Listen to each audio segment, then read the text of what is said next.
Oh, hello everyone. So let's look at the shloka number 19.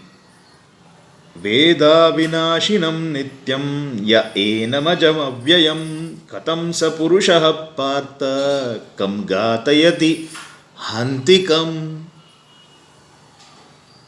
Yenam is the word used by Krishna to denote Atman.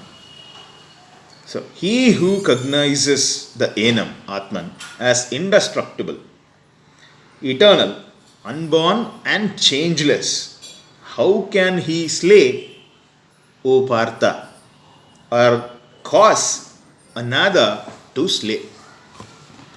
So, if I think or if I understand, cognize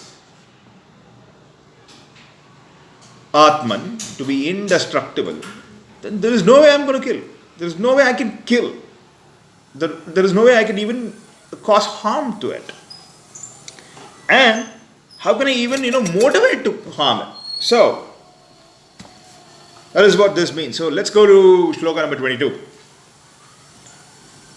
Before we go to shloka number 22, I want to, give you the story of, the Ramakrishna's statements on this. Absorbed as a saint was, he was passing along a crowded street. So a saint was passing along a crowded street. Then by chance he trampled upon the foot of a wicked man. A wicked man's foot was trampled upon by the saint who was absorbed by the crowded street. So he did not notice the man who was lying down. So that ruffian became enraged and recklessly assaulted the holy man. So somebody steps on my foot, he just assaulted the holy man who trampled upon his feet until he fainted and fell down. So this holy man who accidentally trampled upon like this ruffian fell down, fainted. He was forthwith carried to the ashrama and tenderly nursed by his disciples. So the holy man was taken to his ashrama and he was nursed by his disciples. When he regained consciousness, he was asked if he could recognize the one attending on him. So the holy man was asked, who is attending on him? Then he said, the hand that bet up this body is now nursing it. Came the reply from that saint. The knower of Brahman distinguishes not the assaulter from the assaulted. So who is nursing? Disciples are nursing. And the holy man is saying, who is nursing? The same hand that beat him up. Isn't it unfair? We have to, in order to understand this, we have to see beyond, the material things. The only way we can understand that is, you say, I have to, talk from the utilitarian point of view. That is, this is my hand and my hand bet something. So there is a holy man who is nursing another holy man. And this hand is not the same as that hand visibly. But he does not distinguish. The holy man does not distinguish. So, what am I saying? Again, this is only Sankhya Yoga. In Sankhya Yoga, there is only one. Okay? There's a clear difference between the material things and the Atman. Alright, so why is that being related here? So nobody can harm nobody. That is one thing. And that it is changeless. So I see only one thing, which is what? Everybody are the same. Everything is Atman. That is what it means. Okay? Again, the next shloka. Shloka number 22. Vasamsi jirnani yata vihaya navani grihnati naroparani tata shari rani vihaya jirnanyanyani samyati navani dehi. So, as a man casting off his worn out garments puts on new ones, so the embodied casting off worn out bodies into others that are new. So I use the clothing. After it's worn out, I throw this away, take the new clothing. Similarly,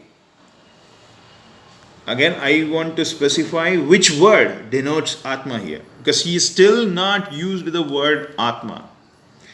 He's only, talking around the word, around the, meaning.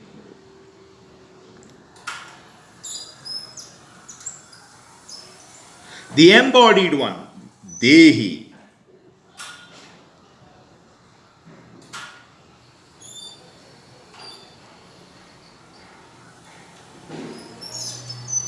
All right, yeah, I ruled out. So Dehi, in the sense, something that has the Deham. Okay. So he does not directly say Atma, he just says Dehi. Navani Dehi. So the embodied one. So that's what it means. So he does not want to, name the Atma just like how we name any other thing. Okay. All right. So just like how human beings cast off worn out clothes and take new clothes, Atma, takes off the old Deham and takes on the new Deham. All right. So next.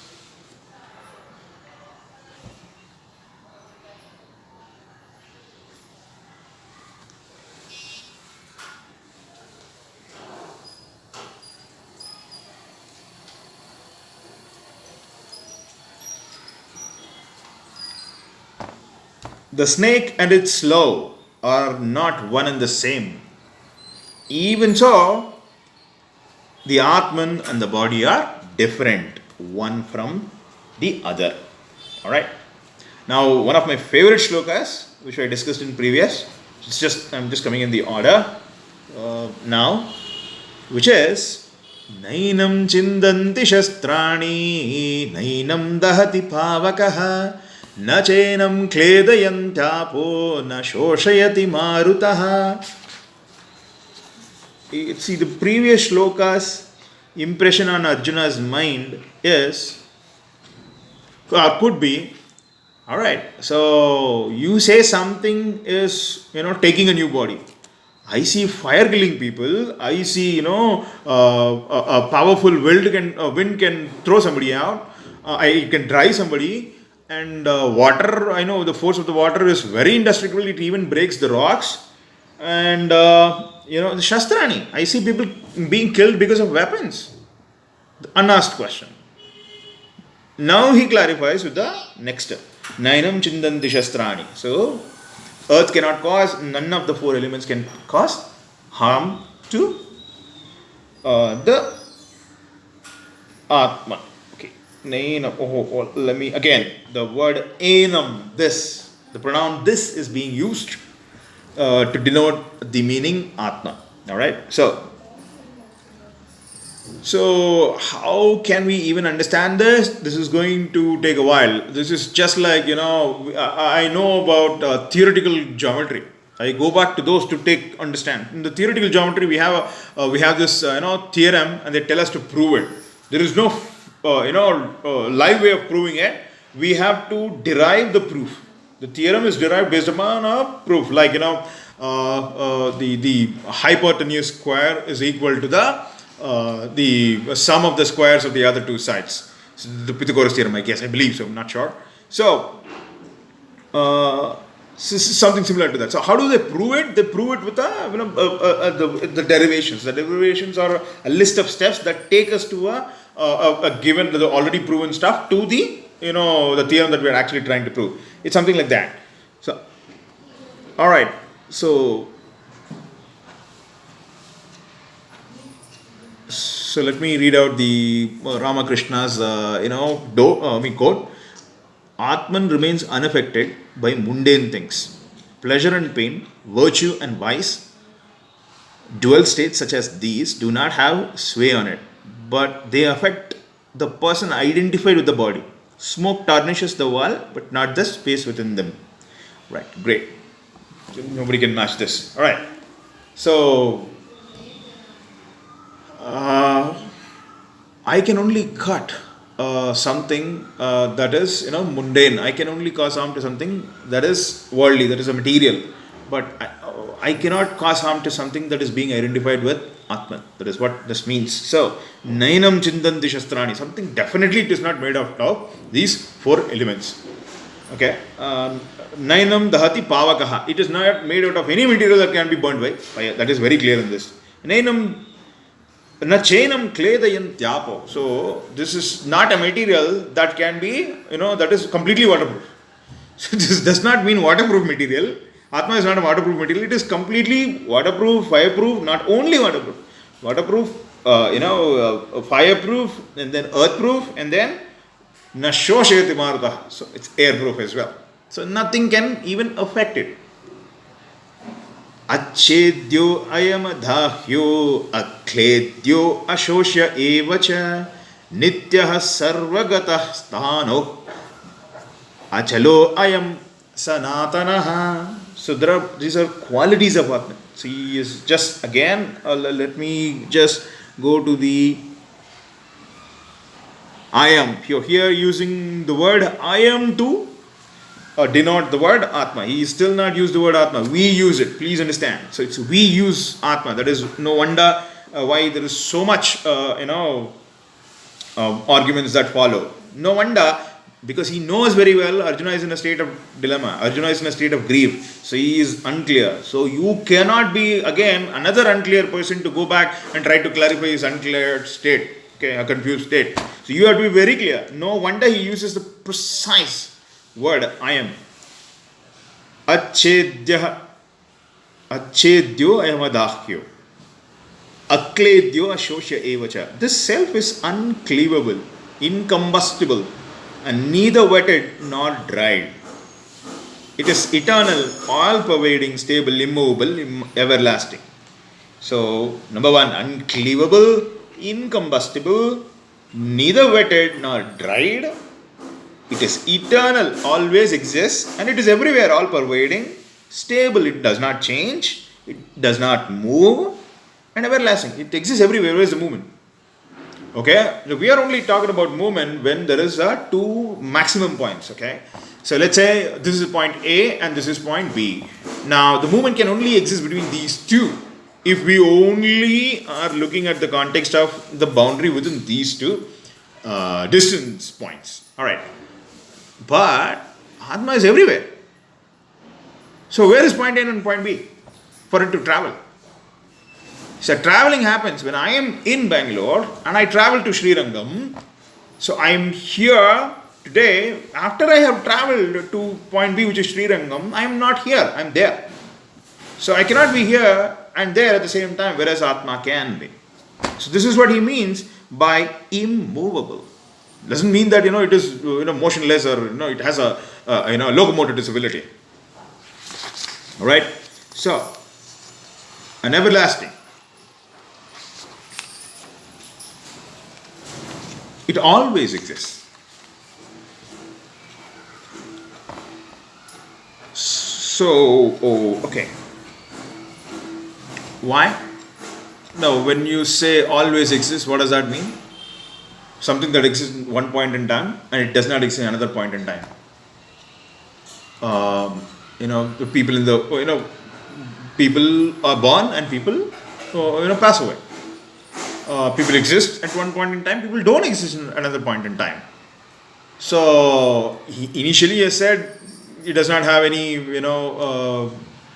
birth or death. So no wonder he says it is always there. Now. This is Shloka number 25. Avyakto ayam achintyo ayam avikaryo ayam uchyate tasmadevam viditvainam nanushochitum arhasi. He has established all the qualities of Atman, how nothing can disturb it, nothing can cause harm to it, because it is virtually indestructible. You cannot affect Atman. It is beyond your even reach. Okay. This Atma is said to be unmanifested. Again, manifested. We all know what is manifest. Before this TV as a manifest, it was in pieces of silicon because of the motherboard. There is metal in it, there is wire in it, there is plastic in it. All these were in their original form. They all came together, put, just like how a pot is made. So a pot is being made. It is just a mud. You mix it with some water, and then get into a shape, just like the TV. And anything for that, any material you take, it was in the original form. That is unmanifest is what? Atma. These are all manifested forms of the raw material. But the raw material of Atma is always unmanifest, or the Atma itself is manifest. There is nothing called raw material at all. Unthinkable. You and I cannot think. I can speak about it. These are words in English that I am talking to you about. These are words the words in Sanskrit that I am talking to you about. Alright. So, alright. So, and then what? That's it. Alright. So let's do this. We are done with the... Okay, now we'll just complete this. Unthinkable and immutable. I can't even touch it. Therefore, knowing it as much, you should not grieve. So when you know nobody can cause harm to it, you think that you can cause harm to it, and you start crying. You can't do that. Alright, thanks people, and I will come back with Shloka number 26 in my next video. Thank you.